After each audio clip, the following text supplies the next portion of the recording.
Happy Tuesday, everyone, and thanks for listening to the AZ Wildcat podcast. As always, this is brought to you by DraftKings. DraftKings got a great deal going on for you right now. You put down $1 on any football game, and then you get a $150 free play on anything. 21 and over, Arizona only, gambling problem, 1-800-NEXT-STEP, new customers only, minimum $5 deposit and $1 wager, eligibility restrictions apply. All right, joined by the great Glenn Parker, and when I say great, I'm not putting that mildly. I don't know a lot of people that have started in 5 Super Bowls, with the exception of guys like Tom Brady, who might have a little bit of a one-up there. But Glenn's coming to us from upstate New York, and Glenn, why don't you show us a little bit of a view of what you're dealing with, what you're looking out at right now? Okay, so I'm in the Finger Lakes of New York. I met my wife in college, but she happened to be from Buffalo, New York. So when I got drafted to Buffalo, it was perfect. Her family's had one on this same beach for, maybe 75, maybe more years. So when I got the chance, we grabbed them on the same little road. And there's my porch, but there's my lake as you're looking out at the lake right there. It's a very big lake. The Finger Lakes, I'm on Cayuga Lake. It is, it's about 35 miles long and about 3.5 miles wide, and it's about 550 to 600 feet deep. Do you kayak or anything out there? No, I have a friend with a boat. He keeps it in my hoist, so I'll go out with him maybe occasionally. I tend to work when I'm here. There's a lot to do on a place you only spend a few months a year at. So I split a lot of wood, take down a lot of trees, split wood, physical labor, stuff like that. That keeps me busy. I'm not really into, I'm a surfer. I've surfed my whole life. I still surf a lot, as much as possible. And lakes just aren't my bag. I like to fish, so I'll do that. But kayaking, swimming, that's not my thing. So is there not a lot of surfing where you're at right now? No, you know what? Sodas Bay, north of us on Lake Ontario, will get a little bit of a swell now and then. Right. Lake does have some, but no, I spend most of my time surfing still in Southern California. For sure. That area. So, Glenn, obviously, I don't go back as far as you, but I've watched every game since 1994. And so, I've seen some really good football, saw 94, saw 98. I've also seen John Malkovich and Kevin Sumlin eras. And right now, the NAU loss to me, it just kind of felt like rock bottom, where the program is just kind of, and it's not Jed Fish's fault, but it's at a stage right now where I don't know that there's ever been a lower stage. Would you agree, disagree? What are your thoughts? Well, I think when you're talking about a loss to an FCS program that's in-state, yeah, it's pretty low. It's certainly not Fish's fault. It's this is one of those things where he stepped into this. I think this is the culmination of things, and it goes back to an athletic director back in the 90s saying we're not going to get in an arms race with facilities. When everybody else was building facilities, we refused to. That's step one in the degradation of this program. Step two, firing Dick Tomey. Well, I'm sorry. In revisionist history now, he resigned and was always going to resign. No, he was not. He was run out of town by the fans, and there's a curse on us because of that. For sure. I'm sorry. That man built a solid, he built on what Larry Smith had done, and he kept it running for as many years. For so long, it was a solid program. Recruits knew they were going to come here, they're going to win games. And every 2 to 3 years, they're going to have a chance at a title or a Rose Bowl or something. When we did those two things, that set us back, because then you go and hire Malkovich, which I don't think he wanted to be here. I don't know that it was ever a good fit from the beginning. I don't know who thought it was a good fit. And when that happened, that set us further back, because you have 2 years of bad football, you set recruiting back 4 or 5 years or more. You have to dig out of that. And then in comes Stoops. They do a great job of recruiting right off the bat, but he feels the heat from the fans. The fans have got to win, win, win is all they care about, rather than building that program like it used to be. And I think that's the problem. So, and I know I'm getting into the weeds here a bit, but the fact is, these missteps along the way have cost us and led us to this point. It didn't happen in a vacuum. It's not overnight. When you're not keeping up the facilities and you're firing great coaches and you're getting bad classes in between and then putting pressure on coaches to win right now, you're going to have this problem. We are not in a position to be a USC. We're not in a position to be in Alabama. We are in a position to compete with those teams year in and year out, and certainly every 2 to 4 or 5 years win the division. We can do that, but we're not going to be perennial title holders until we fix a lot of problems. I always think back to a quote and kind of keeping it on the Tomey era, because I think you're exactly right. He set the template for what, how you win at Arizona. And Dennis Northcutt, I thought he had a quote. This was back in about 2004, 2005, where he said, you know what? He said there were schools that were flashier during recruiting, but when I came to Arizona, it was a family environment. You had a coach here that my mother felt cared about me. That the facilities were terrible. He said they were the worst in the conference of all the schools that I visited. But it didn't matter to my mom because there were at least still weights there and there was an identity there. So she knew worst case scenario, I was going to leave as a better man. I was going to leave with my degree. And lo and behold, he goes off and plays in the NFL for a long time. So the template was there with Tomey because they had an identity as a community type football program. And I don't think that there has been an identity since Dick Tomey left there, Glenn. You're probably right, and for a couple of reasons. One, I was Dick Tomey's first full recruiting class, and we were the worst facilities then. We just didn't upgrade the way other places did, but he knew who he was recruiting, did a great job of recruiting me, and I was an older kid, so my parents weren't involved in the decision. I went where I felt it was family as well, nobody could have foresaw this, but when you compile the fact that you have no facilities, you fire a coach, and social media that has happened in the last 10 to 12 years or more, where kids become instant stars in high school and they want the best of the best of the best. They all want to cash in on their name when they're 15 or 16 or 18, right. And because of that, they weren't interested in us anymore because we didn't have those facilities. We couldn't wow them with a barber shop. We couldn't say, wow, look at our indoor facility. Pardon me. And so it's, we've got a few things there. One, we didn't do anything to keep up. And two, social media exacerbated that problem, which nobody could have foreseen that. Nobody could have foreseen what social media would do to these kids' brains. So selling a family, I think, is still good. Selling to the parents is still good. But nothing's going to work unless, and one thing I think Jed Fish has done an unbelievable job of is understanding that he has to focus on Arizona first, Southern Cal second. Mm-hmm. Rich Rod did not, Stoops did not, and Makovic did not. They all went Texas. Well, right. Here's the problem with Texas. It has less D1 athletes than California. And it's recruited by way more D1 universities because there's so many more there and around it.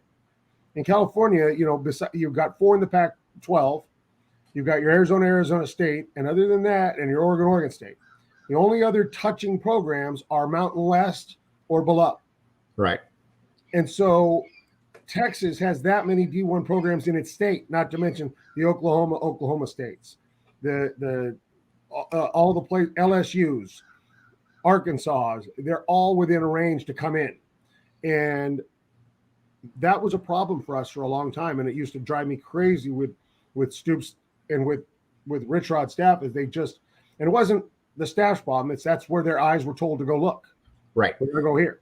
And you look at it, Glenn, from your time to basically 1998, 1999, when Tomey was let go, you look at the backbone of Arizona football, and people forget. Everybody brings up that, okay, no Rose Bowl. I get that. But you had 2 top 10 finishes. You had the second most wins of any program in the 90s. I mean, in hindsight, people would take that all day. And you look at the structure. You look at the background. Your Glenn Parkers, Southern California. Your Chris McAllisters. Now, granted, he was a little bit of a different case, but still, Southern California. You look look at Arizona, you got Rob Waldrop, you got Trung Candidate. We mentioned Dennis Northcutt earlier. Those are the guys that you get to, and it's funny, we're going to talk about that a little bit later, but let's stick on it now. That to me is the template right there, and that is at least something that I think Fish gets. You look at this first recruiting class, Glenn, it's heavy on Arizona, and it's heavy on Southern California, not going into Texas. The Rich Rod fascination with Florida, I always felt fascinating because, okay, maybe you get a kid here or there, but you're not going to be able to use a lifeblood of that.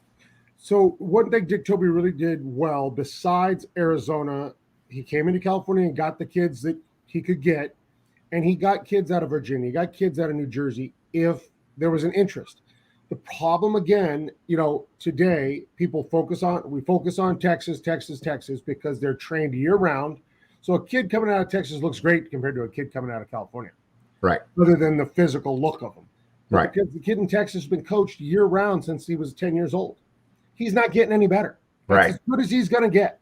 Right. So you get this kid who's a 2-star, go, oh, he's from Texas, really good because they play the best ball. And then you get him into your program, and that's where he's at for the next 5 years, never gets any better, never gets to that next level because he's had middle school tackle football, middle school spring football. He's had private coaching. He's had professional coaching his whole career. And it's insane. It's great for those kids in Texas because they feel like superstars, but it's doing them no favors in some ways down the road because they're learning and being coached is good, but it's not great, but they never go beyond. They're kind of it.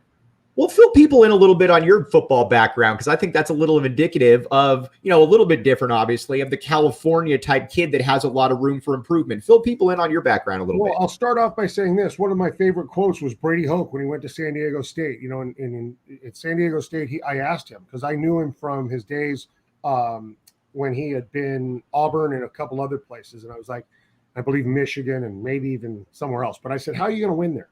That's a program that we always say is going to – San Diego State's about to become a powerhouse. If they just had their own stadium, which they're getting, so watch out for them. And he said, Glenn, there's more D1 football players walking around campuses in California that don't play football or have very little football, and they're not being recruited by anybody. He goes, that's the kids I'm going after. Within 2 years of a roster made up of almost all Southern California kids that were freshmen and sophomores, he won 10 games, went to a bowl game and beat Big Bro. That's what he did. He knew it because he'd been there his whole life recruiting that area for powerhouses. That being said, I was a kid that walked around on a high school. I didn't play. I surfed and played beach volleyball and basketball at the courts. I didn't play sports. I'd been a great athlete up to a certain point and then quit them all, as you know, probably from talking to Kevin. Right. And at 20 years old, it was kind of one of those things. I'm working as a bouncer. I'm underage. It's going to take me forever to work through school doing this. I looked at the football team and I'm like, I'm a good athlete. I bet if I'm looking at that guy get a scholarship, I know I can get a scholarship because I was playing basketball against him at the courts. And these guys were terrible athletes. And I walked up to a coach who happened to be watching me in the gym that day. I said, hey, I'm going to come out for your team. He said, great, come see me. I did. He happened to be the offensive line coach that I had talked to. I thought I was talking to the head coach. It happened to be O-line coach. He said, you're going to be a left tackle. That's what happened. 7 games later, I was recruited by every team just about in the country and chose Arizona. And now why did you choose Arizona? Dick Tomey knew who he was recruiting. Right. He walked in every other coach. I mean, I love Larry Smith. I liked him a lot. SC was my dream when I started that, was if I could ever go to SC, I'd be something else. And, every other coach, Johnny Majors, all of them, they showed up at my house in suits and ties. Dick Tomey knew he was recruiting. He showed up in shorts, flip-flops, and a Hawaiian shirt. And I could tell right then and there my mom and dad said, he's going to Arizona. And they wanted me to go to SC. But I was like, I'm going to Arizona. This guy knew what he was doing. Right. This show is brought to you by DraftKings. Glenn, do you bet at all? You know a lot of guys in the NFL. Nope, never. You know what? I quit gambling my rookie year of football, so that's enough for me. I was going to say that's fair, but DraftKings got a really good deal for you. Again, you put in $1, then you get a $150 bet, and you know what? You look around the NFL. What teams don't you know somebody on there, Glenn? There are not many. There are not many. Maybe the Patriots at this point and a few others, but I know somebody there in the front office or on the staff. That's just right. I'm going to know somebody there. Well, I went against the Giants last week, so sorry, Glenn. I didn't mean to bring that one up for you right there. That's okay. I love the organization, the Maras, Jason Garrett. They're one of my good buddies. So for sure. So you got a lot of really good options right there. Hop on DraftKings and put in code word PHNX and get that play rolling there. All right, we talked a lot about. Hold on, I got to say one thing though before going further. What's up? I noticed when you started the show and it was DraftKings and you said gambling problem, call this. Correct. Isn't it funny? We don't ask people like alcohol. Drinking problem, do this. Right. Cigarettes, we don't do that with anything but gambling. Why is that?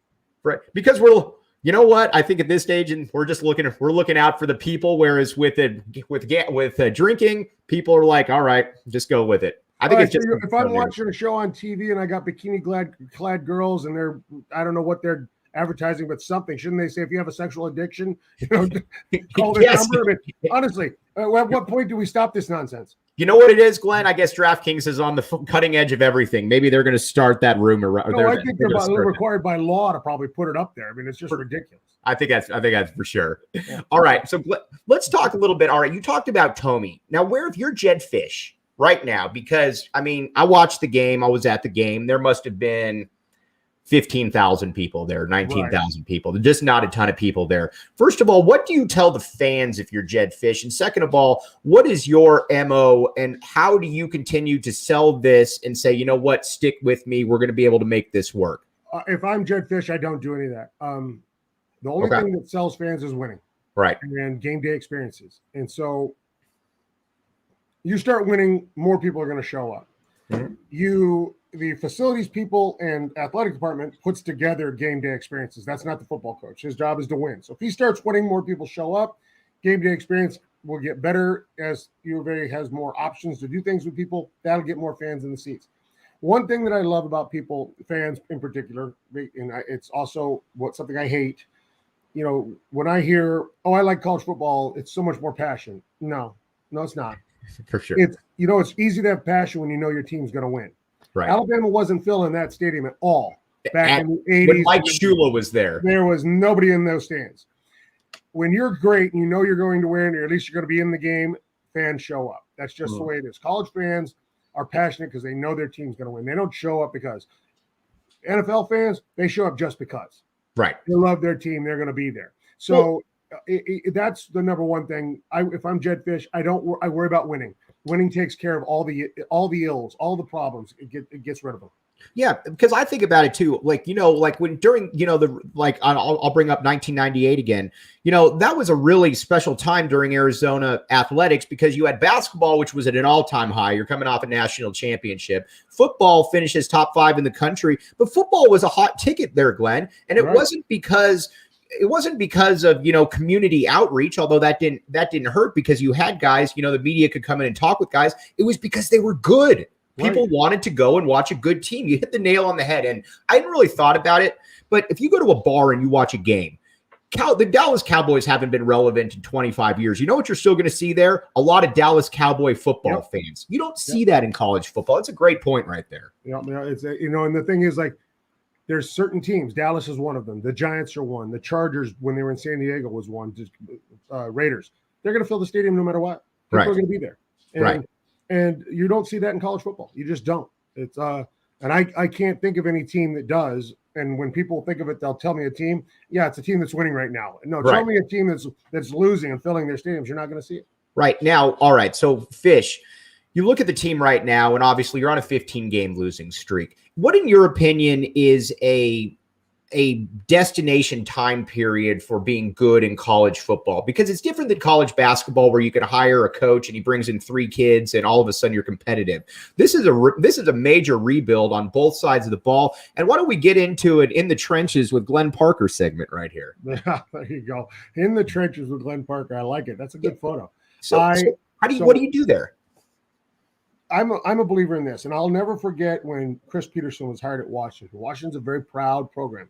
Has a lot of winning seasons. And I asked him, I said, Chris, how's this going to go? Are they going to give you time? Because Chris came from Boise State. Mm-hmm. And the one thing you can say about the Mountain West Conference, or I should say, Mountain West Conference, your non-Power Fives, and your FCS schools is they do a better job of developing talent for the NFL than all the Power Fives do. The Power Fives take great talent and get it to the NFL. All those others take talent that hasn't matured yet and they develop it into talent for the NFL. And Because that's how they're going to win. If they don't do that, they're not going to win. Arizona is not. I like. So I always go back to the big men. Your offensive and defensive linemen. Right. Offensive linemen. There's about 5 kids in any given high school graduation class any year that can probably really step in and start for a college program, and even that's pretty rare to have 5.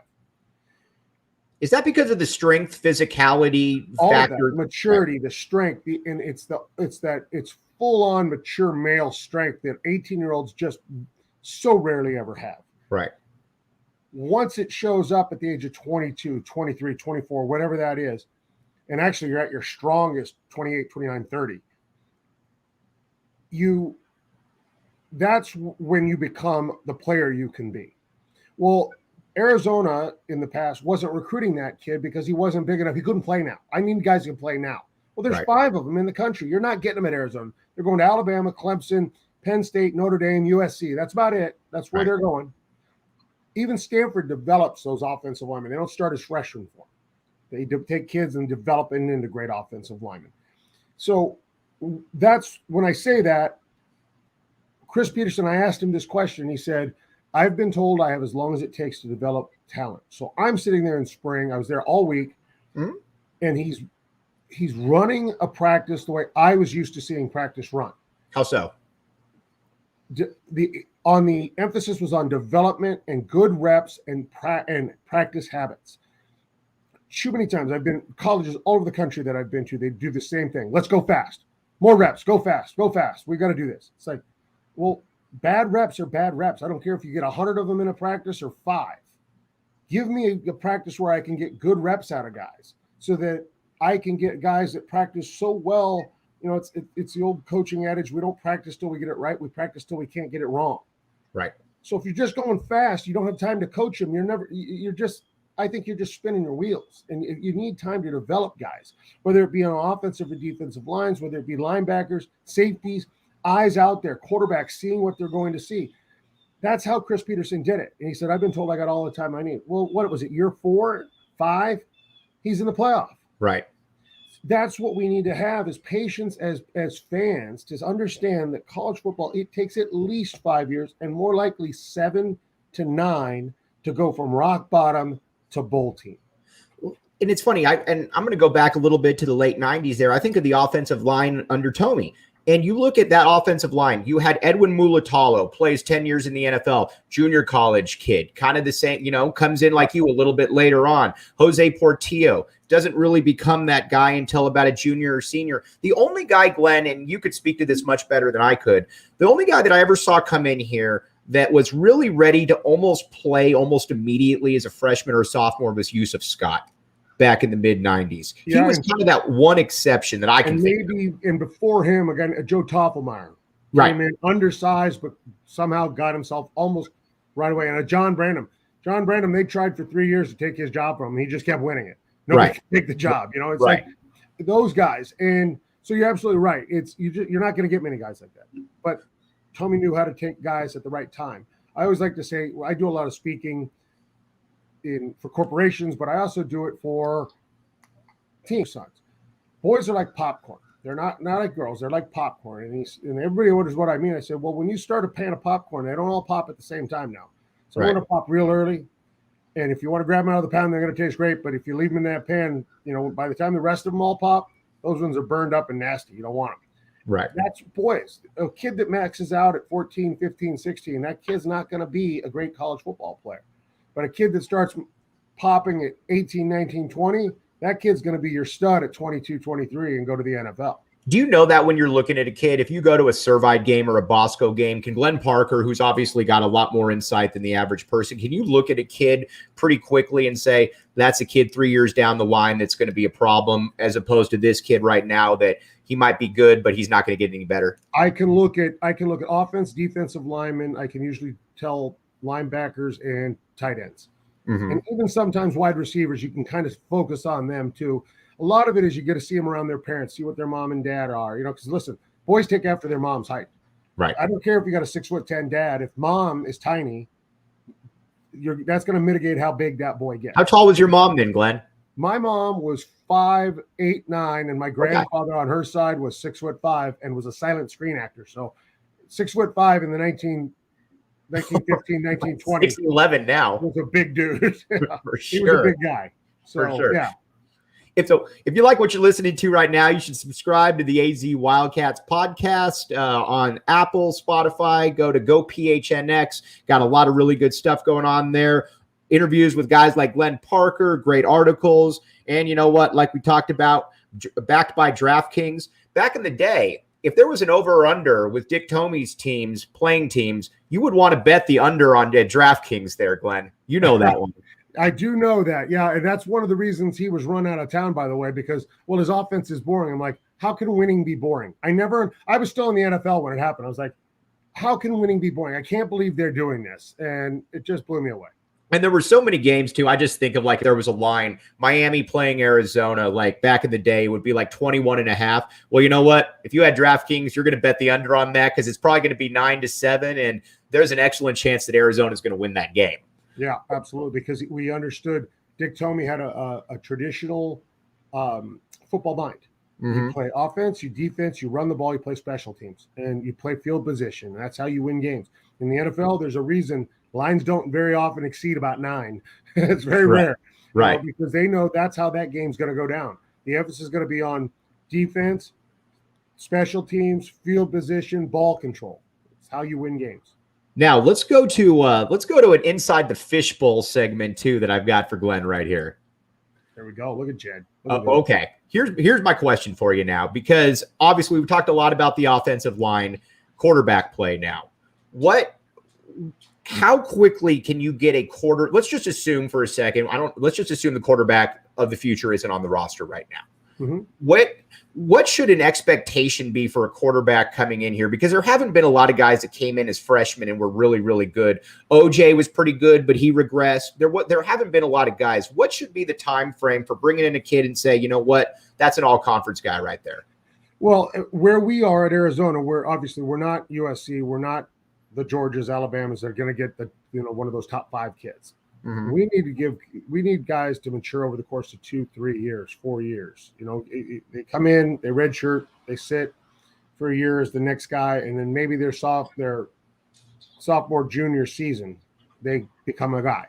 Mm-hmm. And then that time frame will shrink as we build the program where we're winning more games. You're going to end up getting better guys, and that's the thing. People think, oh, they won this year, so they're going to get a lot of good guys. Well, 1 year winning doesn't mean anything. Right. 6 straight years of winning means a lot. Right, for sure. They're always winning, always going to bowl game. I want to go there. Right. Now, when you think of the best quarterbacks in U of A history, like I think during, obviously you had Tom Tunnicliffe back in the 80s. You had, Keith Smith, Nick Foles later on. These were guys that I think at Arizona, if you have the right template, Glenn, you don't need to be a dynamic guy. You need to be solid and be able to execute what the offensive coordinator wants. Well, that's the template in the NFL too. If you take all your superstar quarterbacks, how many Super Bowls do they really have? Take a look at all the other guys that seem to win them now. There's a reason guys from the MAC, guys from FCS stay in the NFL forever. That's how they're forced to play in their college career. Mm-hmm. Their template is, hey, don't make mistakes. Play within ourselves. You don't have to be flash. You don't have to be the greatest guy on earth. We're going to win some games that way.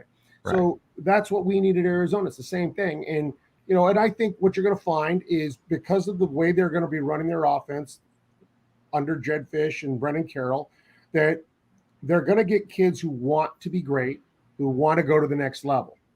And then if we give them time to build this thing, and I say that's that 5-year or more time span to build this thing, then you're talking better and better players and quarterbacks are going to want to come because they are winning. They have been there. They have the track record. The hard part, and even like Sumlin, I wanted to give him time until I gave up on Sumlin when he had showed no passion after losing to ASU that first season. Right. You can't do that to me. I'm sorry, as an alum, you can't do that to me. You got the guy who played there, and the way we lost that game, he showed no passion, no ownership. I was like, wait a minute now. My problem, a problem, and it's funny you mentioned that. My problem with someone was that was a big part of it. But when, and you've been around the city a long time. Right now, Sal Point, again, they get 85% of the kids in the city, the really good ones. Now, again, there are some good kids sprinkled at Catfoot, CDO, but by and large, they're at Sal Point right now.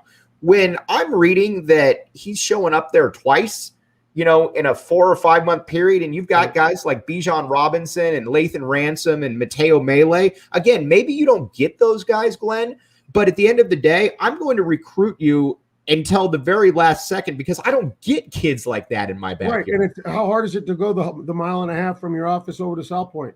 Right. Now, granted, you're a head coach. You can't go there that often. You have rules. Right. But you can have guys there. You can have people there. There's a lot you can do. And I agree with that sentiment completely. The fact you said South Point gets 85% of the kids in school, often to the detriment of the talent at South Point. No doubt. I say that because there's good kids that could probably, and I knew Dennis Benet and Rocco very well. They were great coaches, and I love the way they handled themselves and what they've done. But too many kids go there thinking I'm going to be a part of a championship and get a scholarship if I go there, but they never make the field. Whereas if they were somewhere else, they'd probably play, develop, and become a better player. Exactly. And I mean, you look at the that is important. Right. I mean, you look at the CDO mantra. Does a guy like, a Jared Tevis, I don't know that he hits the field at South Point. I don't know that he gets that opportunity. And I think that's a good point. And that is something, though, because people are already, and I think it's a very reactionary attitude, but a lot of people now are saying, oh, well, I'm out on Jed Fish. Listen, he inherited an absolute mess. And so far people are saying, well, he's telling me all this stuff. No, he told you to show up to the game and support the team. He wasn't saying that you were going to go to the Rose Bowl this year. And at least from a recruiting perspective, you talk to coaches around the city, around the state, he's putting in the effort, unlike guys like Sumlin or even Rich Rod did to this point. Again, who knows if it works out, but he's at least laying the groundwork by showing an effort there, Glenn. Right, 100%. And I'll address something you said there where people, fans. I hope that there's somebody that's paying attention to Twitter, Facebook, and all these, and taking these fans' names down that say, because I'm going to tell you right now, I think the most vile thing a fan can say is, I'm embarrassed. What are you embarrassed about? Right, You're exactly. not on the field. You are rooting for a team. To say that you're embarrassed by the performance of some 18 to 24-year-old kids out on the field tells me a lot more about you than about that team. Those kids are trying their hearts out. They're not bad kids. They're trying their hearts out. The coaches are trying. Nobody goes into this to lose. And to say you're embarrassed as a fan, I think it just speaks volumes about you as a person. And at that point, I want someone who's monitoring all this to start the list of names. So when they get good at some point, we can just say, no, you didn't want a part of it. Remember, you were off that wagon when you were embarrassed. It's wild to me. I hate it. You know what it's akin to? It's akin to the guy who says, I hate that kicker. I hate him personally because he missed that kick. Dude, I guarantee you there is nobody that feels worse than a kicker when he misses a game. He doesn't need you being, upset at him. He's the one dealing with it, not you. Exactly. So these kids, they're hard on themselves. And it's support's always better than negativity, no matter what. And I get so frustrated with people that say that. I have to leave fan groups all the time. Like, I'm out. I can't listen to these people anymore. What do you look at when you think of the Pac-12 South over the next 3 to 4 years? It's kind of an interesting situation that Arizona's in right now because USC's in flux. I would imagine they're going to hire a good coach this time because they have a new AD who doesn't have the whole USC mantra. That's just a guess. Chip Kelly, has things going better at UCLA now than he did. ASU as a whole, who knows what's going to happen after this year. Utah's always going to be solid under Whittingham, and I think Colorado has been spirited under Durrell. But there isn't that one program right now that you look at for the next 3 to 4 years, and that should always be SC, but it hasn't been, where you look at it and say, oh, man, they're going to run things for the next 3 to 4 years. They're at least on paper isn't that team right now, Glenn. No, there's not. USC has the most likelihood of getting there fast because of who they are, where they sit. And if they hire the right coach, that's going to happen. But the opportunity that's presented with everybody else being in flux right now, and actually with the Jed Fish hiring being before those other programs, the Durrell thing at Colorado, it's spirited. I don't know. We'll have to wait and see. Whittingham is a known quantity. He's always going to be solid. He's always going to be good. Will he ever get over the hump? Will he ever be able to recruit enough speed on the exterior and on both sides of the ball to win? I don't know. ASU looks like Does Whittingham feel a little bit like Stanford? Do you a little bit of a poor man Stanford in that you're always going to have the guys in the trenches, but you always wonder, are you going to have the guys on the outside? Yeah, I think that's a very good comparison. I think they're the poor man's not as smart Stanford. Right. But I when I look at it, it's just such an opportunity. The hiring of Fish at this time, the way he wants to build this thing, if he can get momentum, because ASU is there. Who knows what's going to happen? It's a world of hurt right now. What it looks like, right?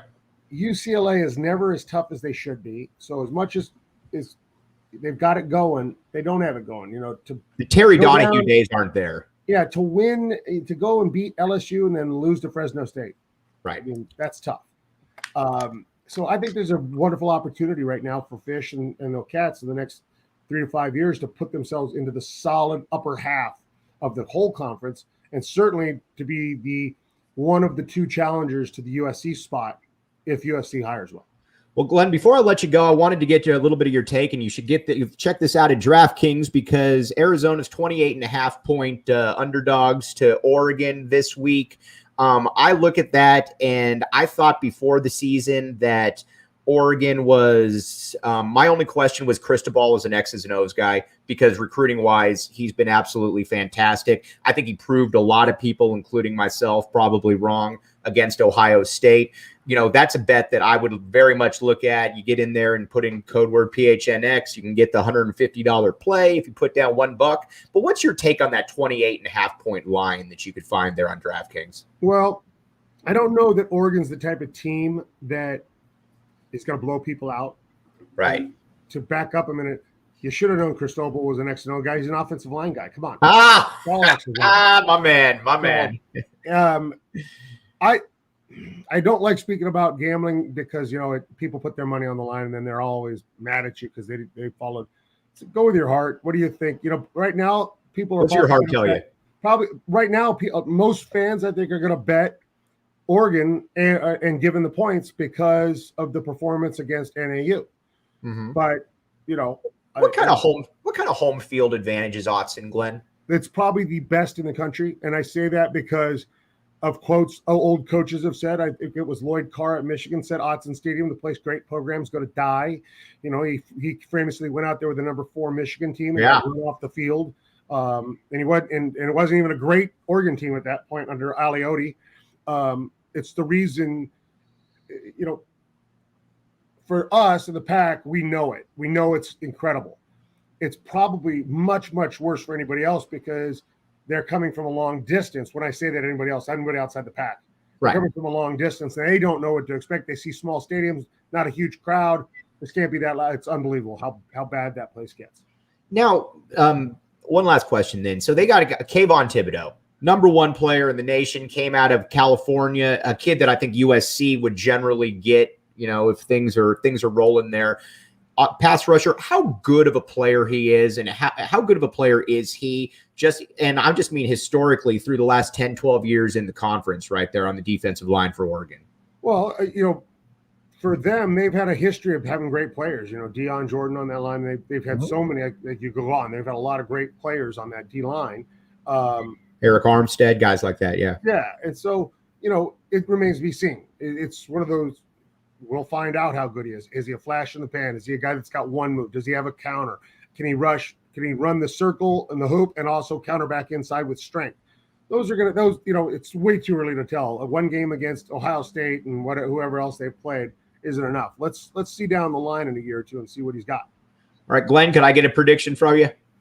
On this game? Yeah. I'll just say my prediction is I'll be rooting for the Cats, and I'm going to hope they fight. Because I support our team no matter what. I'm going to be there for them. Said like a true Wildcat. We'll be talking with you a lot throughout the week. But Glenn, I can't thank you enough for coming on. To get an insight from somebody with your credentials has been absolutely fantastic. No, thanks for having me, Mike. We'll talk to you soon, huh? All right, I'll talk to you soon. For Glenn Parker, I'm Mike Luke. You've been listening to the AZ Wildcats podcast.